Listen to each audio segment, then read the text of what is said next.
I'm Ashton Addison from EventChain for Investment Pitch Media and FinTech News Network. And today on Blockchain Interviews, we have John Jefferies, the Chief Financial Analyst of CipherTrace. John, welcome to the show. It's a pleasure to have you here today. Thank you, Ashton. It's a pleasure to be here today as well. Thank you for having me on the show.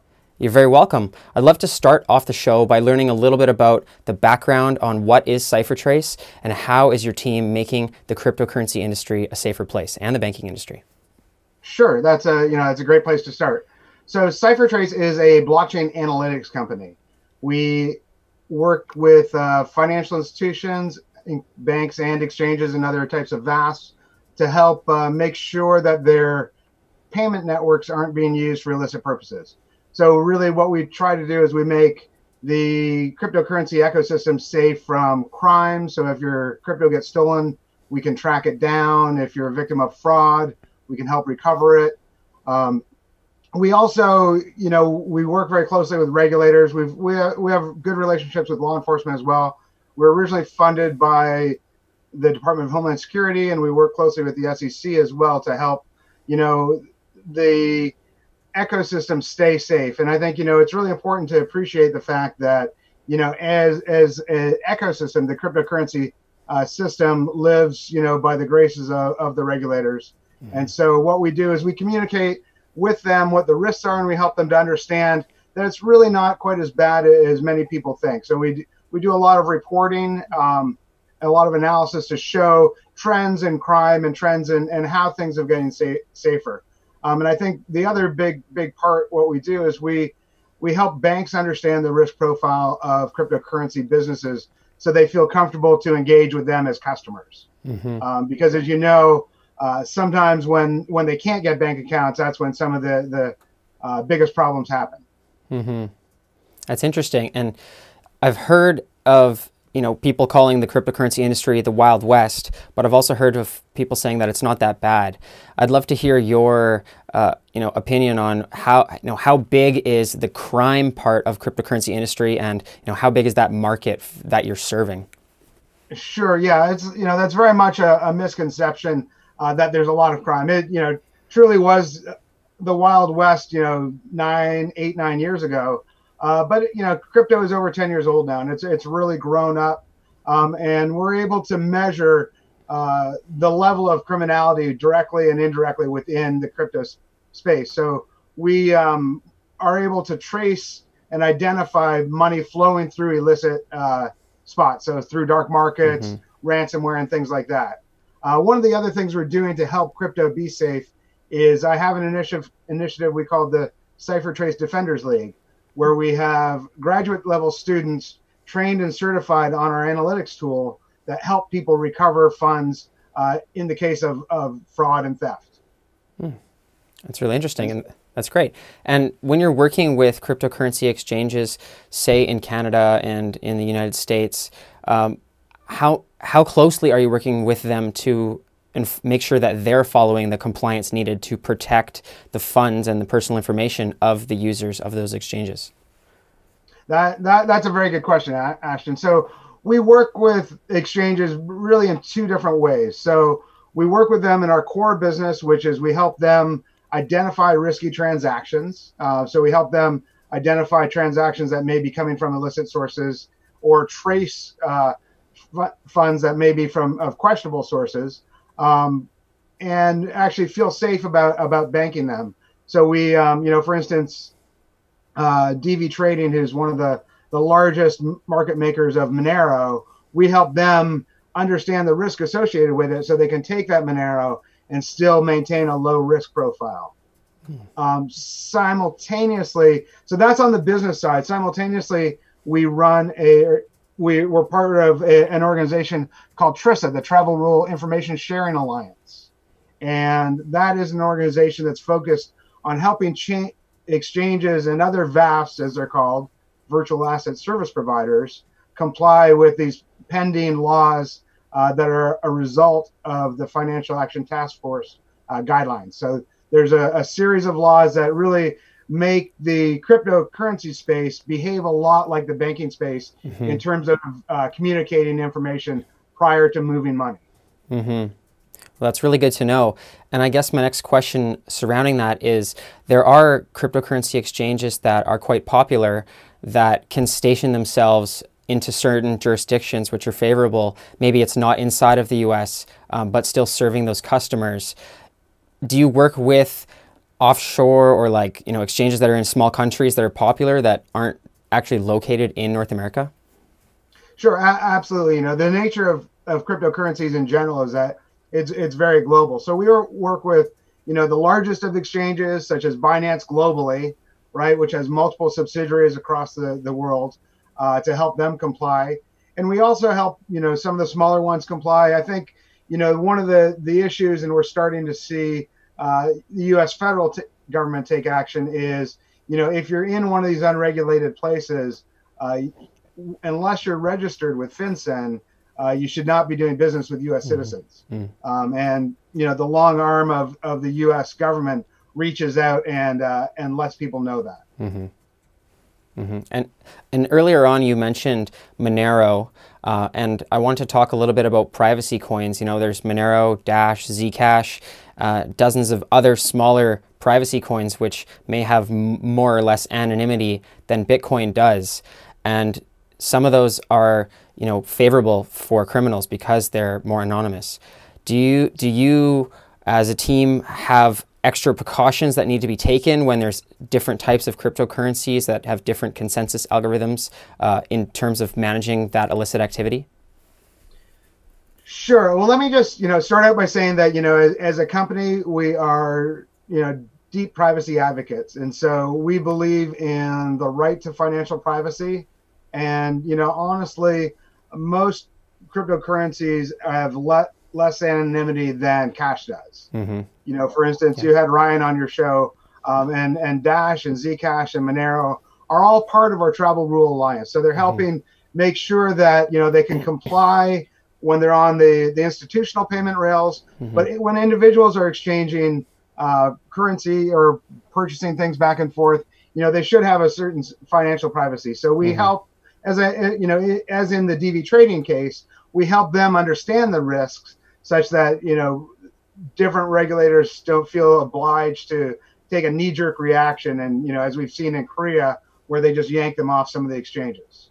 Definitely. And I'm glad that CipherTrace is taking that approach because, as you mentioned at the beginning, it's a small percentage of the cryptocurrency use that is illicit, very similar to how there's a small percentage of cash that's illicit, but there's lots of it, use it for legitimate purposes, right? And people can prefer whatever cryptocurrency or whatever method of transaction that they want. So I'm glad that those companies are working with you. And now, at the beginning, you mentioned that traditional banks and financial institutions are also getting involved, and you're working with them to help them understand the risks that are involved with these types of transactions as well. Could you talk a little bit about your relationship with the traditional banks? Sure. We recently launched a banking product, and it's really it's called Armada. And CipherTrace Armada is a suite of products that help banks understand their cryptocurrency risk exposure. So if you were to ask most banks, if they do crypto, 98% of them are going to tell you no. In reality, they are, right? We've, in working with one of the top 3 U.S. banks, we've uncovered approximately $2 billion a year on their payment rails, right? So either being sent to cryptocurrency entities or received from them. So VASPs, essentially. We also find people in the dark markets using the bank rails for illicit MSBs.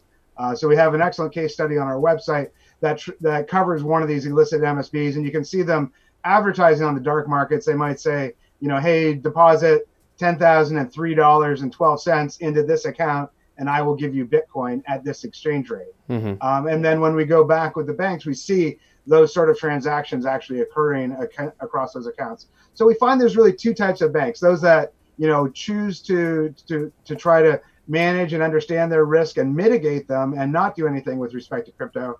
But increasingly, we're seeing more and more banks that actually want to engage in this industry, right?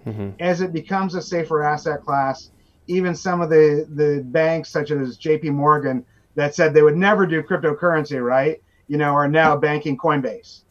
So it's increasingly becoming a major asset class, and that's forcing the banks to sort of sit up and pay attention. And the other thing we're seeing is the advent of nation state based digital currencies. So the so-called central bank digital currencies, or CBDCs. So we're seeing a lot of activity around that, which also, going back to my previous point, really highlights the importance of understanding the privacy components and where the limits are, especially, in less freedom-loving countries. Well, that's really interesting. And yeah, I think there are a lot more banks involved than they're letting people know, because I did see some recent studies that leaning into the, a third of banks at least are starting to hold these kinds of assets. And now, in terms of North America, or even in terms of the United States specifically, how important do you see the next 5 years for banks to step up and make sure that they're fully providing, all information analytics services, cryptocurrency related services, in the next 3 to 5 years? That, once again, Ashton, another really, really insightful question. I think, just in this year, we've seen a lot of activity. We've seen the OCC, the Office of Currency, actually take action against a U.S. bank for failing to implement adequate anti-money laundering capabilities. So my Safra Bank in New York was faced with actions recently. Where I was discussing the Colorado case down in Los Angeles, where once again an unlicensed MSB was convicted, and he pleaded guilty and faces up to life in prison. So we're starting to see some very major actions. And while it's not crypto related, there was a banker once again in this last 6 months that had $450,000 in fines personally imposed upon him.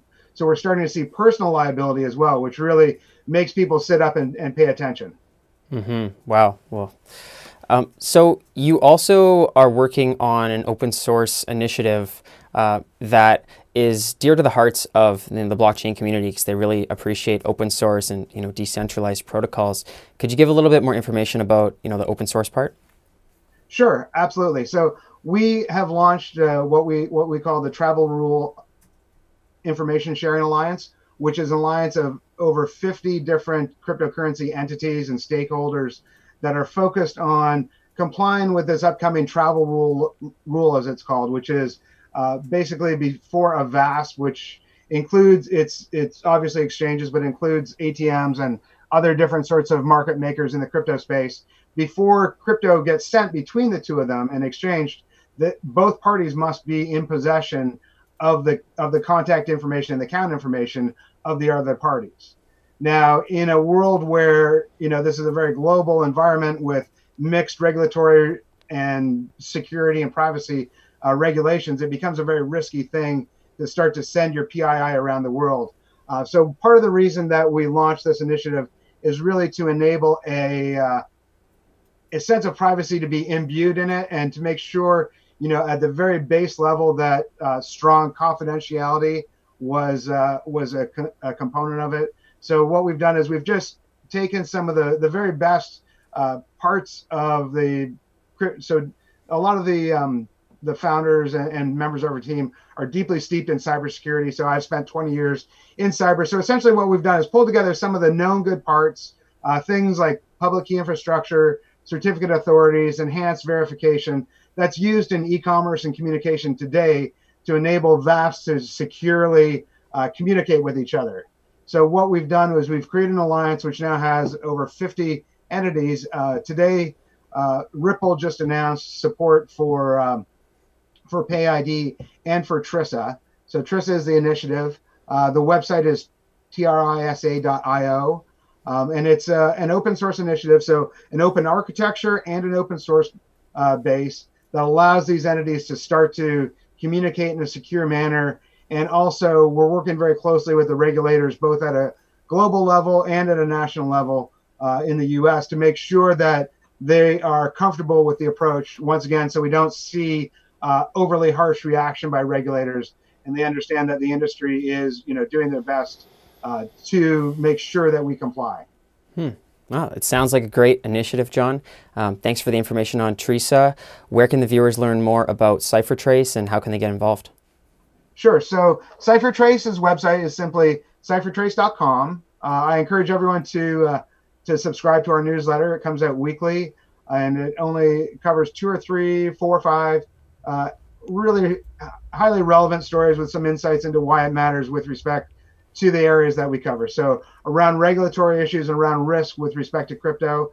And also we publish a quarterly cryptocurrency, anti-money laundering, and crypto crime report, which once again, if somebody is interested in some of the specifics, you can see exactly, we published in this particular report, the current one, which is free on the website, is you can see that the crime within the US was under 0.01% direct criminal deposits into cryptocurrency exchanges.